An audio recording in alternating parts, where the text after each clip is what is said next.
Yo, bienvenue sur la chaîne Manga Badass. Pour ceux qui ont vu la dernière vidéo achat lecture manga sur ma chaîne, reconnaissent les lieux, je suis au boulot et je profite de mon heure de pause pour faire cette vidéo. Alors, je voudrais vous parler directement, on perd pas de temps, de Samurai Comeback, tome 3. Alors, euh, vous savez, j'aime beaucoup cette série, j'ai beaucoup aimé le tome 1, le tome 2, et je trouve que ce tome 3, eh ben, ça change un petit peu trop vite d'ambiance. J'aimais beaucoup le thème inspiré des visiteurs, voilà, ils voyagent dans le temps d'une autre époque, ils sont un petit peu à côté de la plaque, et le côté un peu furieux de ces samouraïs, non vraiment, j'aime beaucoup. Là, je trouve que ça part un petit peu trop dans le côté, comme vous pouvez le voir, un peu JGN, tout ça, bon, voilà. En tout cas, ce tome a des planches mémorables. Franchement, ça se lit trop vite. Et c'est peut-être pour ça que j'étais un petit peu frustré sur ce tome 3. Voilà, j'en voulais un petit peu plus. Je voulais rire encore plus.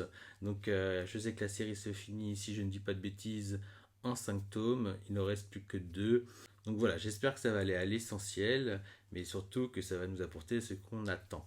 Donc j'espère me régaler avec les 2 prochains tomes. Voilà, et de ne pas être trop frustré non plus. J'ai également acheté et lu le tome 2 de Demon Tune. Alors il faut savoir que j'ai un petit peu hésité avant de m'y mettre. J'ai beaucoup aimé le tome 1. Pour ma part, c'était une très bonne découverte. J'ai bien aimé l'ambiance, j'ai bien aimé les personnages, surtout le fils et le père. Moi je trouve ça badass, les relations père-fils. Vraiment, c'était un très bon premier tome. Le deuxième, je le trouve qu'il y a beaucoup trop d'explications, surtout quand on sait qu'il n'y a que 4 tomes. Alors 4 tomes, voilà, ça donne la sensation que peut-être cette série a été arrêtée et que ça n'a pas voulu faire 4 tomes dès le début. Néanmoins, une fois que les explications sur les pouvoirs, les démons, tout ça sont faits, moi j'aime beaucoup, j'aime toujours autant. Voilà, donc c'est une série courte, il faut s'y faire, parfois c'est bien. Donc vivement le tome 3 puis le tome 4. Voilà, je n'hésiterai pas la prochaine fois car j'ai envie de découvrir la suite et avoir des petits revirements de situation, des petits rebondissements et que ça nous réserve des moments bien badass, que ce soit avec le fils ou le père. Je me suis essayé à une lecture découverte, donc Shine, le tome 1. Alors évidemment, je cherche un petit peu la merde parce qu'une fois encore, je ne suis pas le public visé. Ça reste quand même un shonen, donc ça peut être bien tourné. Hein. Actege a montré qu'ils peuvent faire des bons trucs en utilisant des thèmes un peu plus, on va pas dire féminins, parce que l'acting ou alors la mode n'est pas forcément féminin. Mais néanmoins, c'est peut-être un peu trop pas pour moi. Voilà. Alors c'est marrant parce qu'il y a un personnage masculin, donc peut-être un héros, il se partage un petit peu l'affiche à deux, entre la mannequin qui fait du prêt-à-porter et un jeune styliste, pareil, qui va l'habiller. Et donc le styliste, le jeune garçon, ressemble trait pour trait à Akira, le personnage dans Hikaru no Go. Donc on voit un petit peu où ça va aller dans la manière d'amener un shonen sur des thématiques un petit peu particulières.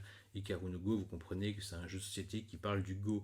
Et il fallait vraiment un tour de force pour rendre ça super attrayant. Et franchement, c'est un des meilleurs shonen que j'ai lu pour ma part. C'est vraiment un shonen à l'état pur, ce qu'on fait de mieux. Et je vois où ça veut en venir avec Shine, sauf que voilà, c'est peut-être un peu trop efféminé pour moi, tout simplement. Après, c'est sympa, ça se lit bien. J'ai pas fini la lecture du tome 1, mais je vais le finir. Je vais pas abandonner la lecture, je vais le finir parce que ça se lit. Par contre, je suis certain de ne pas lire le tome 2. Enfin, en tout cas, de ne pas me procurer, de ne pas acheter le tome 2. Voilà. Si j'ai l'occasion de lire le tome 2 gratuitement, c'est une autre histoire. J'ai également acheté et lu le tome 10 de Demon Slayer. Alors, il faut savoir que Demon Slayer, je me suis goinfré des scans il y a un petit moment déjà, avant que l'animé sorte. D'ailleurs, à part des extraits, je n'ai encore jamais vu l'animé, qui a l'air très bien. Mais moi, ce que j'ai beaucoup aimé dans Demon Slayer, et ce depuis le début, c'est pas forcément le dessin, même s'il m'a jamais véritablement dérangé, mais c'est l'ambiance vampirique, démoniaque, très japonais, très influencé par la tradition, on le voit à travers les vêtements, tout ça. Moi, j'ai beaucoup aimé, j'ai toujours été pris dedans. Alors, j'ai été pris dedans très facilement, d'autant plus que j'aime bien les combats. J'aime bien le fait qu'il y a quelque chose, un vrai enjeu, qu'on sent la tension de personnages qui peuvent mourir, tout ça. Donc voilà, et donc ce tome 10, ça va dans le sens. Et puis ce côté avec la sœur, bon, le lien est super entre les deux, entre le héros et la sœur. Et puis elle me fait souvent penser au personnage féminin de Le Nouvel Angyuyoshi. Donc encore dans une atmosphère un petit peu démoniaque. Pour ceux qui ont déjà lu Le Nouvel Angyuyoshi ou pas, je vous le conseille. Moi j'ai beaucoup aimé ce tome 10 parce que voilà, il y a beaucoup d'action, un vrai combat. Voilà, après je sais ce qui va se passer par la suite. Néanmoins, c'était un plaisir de le relire. Et ça, c'est vraiment un bon signe. Quelque chose qu'on a déjà lu et qu'on a relu et qu'on aime toujours autant. Donc c'est validé. Et vivement le tome 11. J'ai également acheté le tome 14 et 15 de Mob Psycho 100. Donc de One, l'auteur de One Punch Man, pas le dessinateur, juste l'auteur. Et moi j'ai toujours aimé son style graphique, son petit côté un peu décalé, surtout dans les premiers tomes. Donc j'ai un petit peu moins adhéré depuis un certain temps, à partir de la Grande Guerre, entre guillemets. Et puis donc j'ai mis du temps avant de lire le 14. Et vu que le 15 est sorti, je me suis remis. Par contre, je dois bien reconnaître que je ne retrouve pas le même plaisir que j'avais dans mes premières lectures. Voilà, c'est sympa à lire, j'aime bien. Voilà, mais je suis content de savoir que ça va finir d'ici un ou deux tomes parce que voilà, je pense qu'il n'y a pas besoin de rallonger cette série.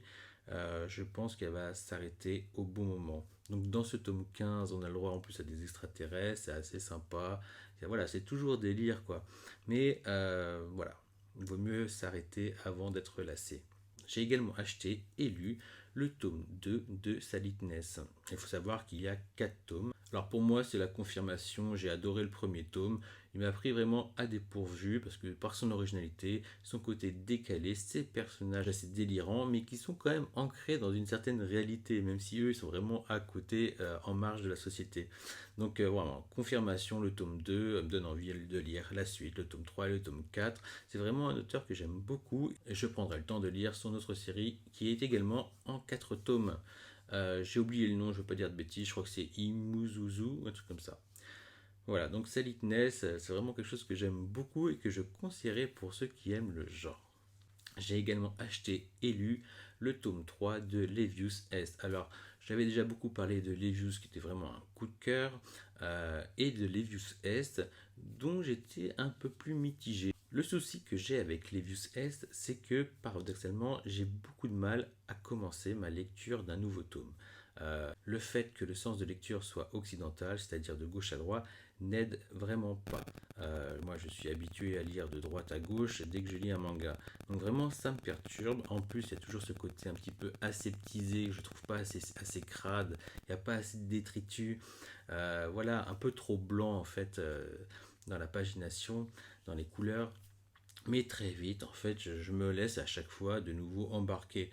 Alors voilà, on est dans un monde assez ancré, une petite géopolitique, une histoire où il y a des guerres, où donc il y a la boxe mécanique, tout ça est vraiment ancré dans l'univers et on se laisse porter. C'est vraiment un manga atypique parce qu'il peut paraître original comme il peut paraître tout à la fois stéréotypé. Euh, voilà, il utilise des stéréotypes du manga et il a une certaine originalité dans son côté un peu cyberpunk. Voilà, donc moi j'aime beaucoup, surtout que ce tome-là est pas mal du tout. Grosso modo, les seuls reproches que je peux faire, c'est que c'est un peu trop blanc, trop aseptisé, ça manque de détritus.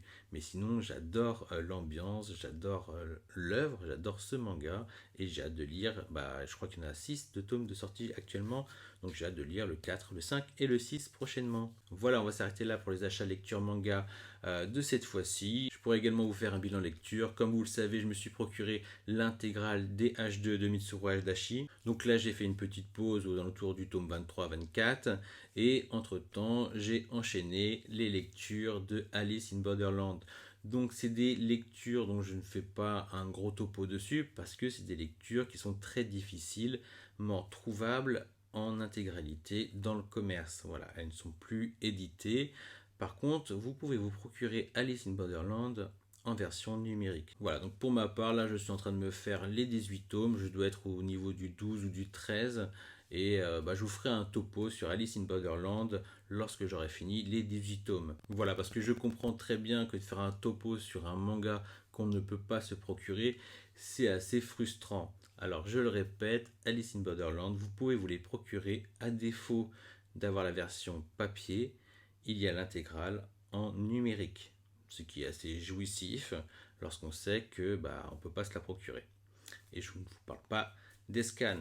Voilà, on parle que de manière légale, où on contribue un petit peu aux auteurs, aux éditeurs et à tous ceux qui méritent. Alors, voilà, donc je ne sais pas si un jour je vous ferai un topo sur H2 de Mitsuo Adachi, parce que, contrairement à Alice in Borderland, vous ne pouvez pas vous procurer cette série autrement que en scan. Voilà, il n'y a pas de manière légale de se la procurer ou de la lire. Hormis si vous arrivez à avoir un bon plan pour vous trouver l'intégrale des 34 tomes, mais croyez-moi, c'est très compliqué. Donc voilà, je vous dis à bientôt, prenez soin de vous, lisez des mangas, achetez des mangas, téléchargez des mangas, faites un petit tour sur le Discord Manga Badass, et puis abonnez-vous surtout, voilà, abonnez-vous, ok? Allez, ciao!